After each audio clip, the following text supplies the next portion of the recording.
স্বামী বেইমানি করেছে, আমার এত কষ্ট লাগে নাই, কিন্তু তুই সব থেকে বড় বেইমানিটা করলি।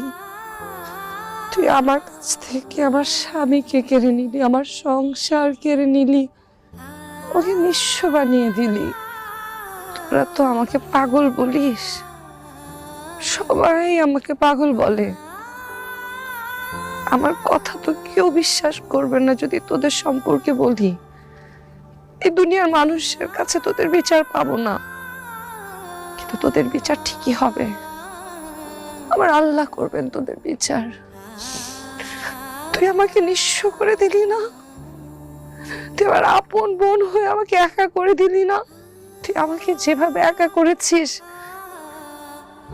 আমার আল্লাহ যাতে তোকে এইভাবেই একা করে দেয়, আমি আল্লাহর কাছে বিচার দিয়ে রাখলাম। তানিশা, আমি বিচার দিয়ে রাখলাম তুইও একা হয়ে